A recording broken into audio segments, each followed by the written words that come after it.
பாகிஸ்தானின் லாகூர் நகரில் இன்று காலை நிகழ்த்தப்பட்ட ட்ரோன் தாக்குதலில் ராணுவத்தினர் 4 பேர் காயமடைந்திருக்கிறார்கள். கூடுதல் விவரங்களோடு இணைகிறார் எமது செய்தியாளர் ராஜகுமரன். வணக்கம் ராஜகுமரன், உங்களிடம் இருக்கும் தகவல்களை பகிர்ந்து கொள்ளுங்கள்.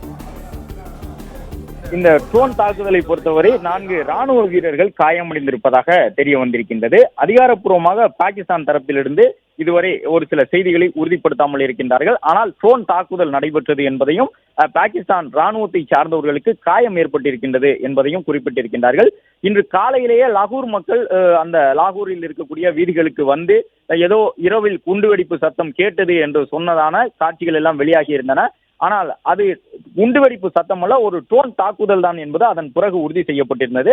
அதன் தொடர்ச்சியாக 9 முக்கியமான நகரங்களிலே, லாகூர் மட்டுமல்ல, கராச்சி மட்டுமல்ல, ராவல்பிண்டி மட்டுமல்ல, பாகிஸ்தானில் இருக்கக்கூடிய 9 முக்கியமான நகரங்களிலே ட்ரோன்கள் மூலமாக தாக்குதல்கள் நடைபெற்றிருக்கின்றன என்பது தெரிய வந்தது. இந்த ட்ரோன் தாக்குதலை தொடர்ந்துதான் லாகூர், சியால்கோட், கராச்சி உள்ளிட்ட விமான நிலையங்களும் பாதுகாப்பு முன்னெச்சரிக்கைக்காக மூடப்பட்டிருக்கின்றன என்ற தகவலும் கிடைக்கப்பட்டிருக்கின்றது. இன்று காலையில் இந்த ட்ரோன் தாக்குதல்கள் நடைபெற்றிருக்கின்றன. 9 நகரங்களிலே 10க்கும் கூடுதலான ட்ரோன்கள் தாக்குதல் சம்பவத்திலே ஈடுபட்டிருக்கின்றன. ஒரு தற்கொலை ட்ரோன்களை போன்று அந்த ட்ரோன்கள் பாகிஸ்தான் வான்பரப்பிலே பறந்து சென்று தன்னுடைய இலக்கை நெருங்கியதும் தானியங்கி முறையில் செயல்பட்டு அந்த இலக்கின் மீது விழுந்து வெடித்து சிதறி இருக்கின்றது.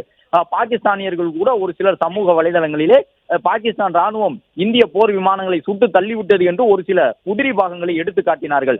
அதையெல்லாம் போர் விமானங்களுடைய உதிரி பாகங்கள் அல்ல, பாகிஸ்தான் வான்பரப்பிற்குள்ளே ஊடுருவி சென்று எங்கிருந்தோ அனுப்பப்பட்ட ட்ரோன்கள் வெடித்து சிதறி தன்னுடைய இலக்கில் விழுந்து தனது பணியை முடித்துக் கொண்ட பிறகு அந்த தற்கொலைப்படை ட்ரோன்களில் இருந்து சிதறி விழுந்த உதிரி பாகங்களை தான் ஒரு சில பாகிஸ்தானியர்கள் சமூக வலைதளங்களிலே பாகிஸ்தான் ராணுவம் இந்திய போர் விமானங்களை சுட்டு வீழ்த்தி விட்டது போல என்பதாக பதிவிட்டுக் கொண்டிருக்கின்றனர்.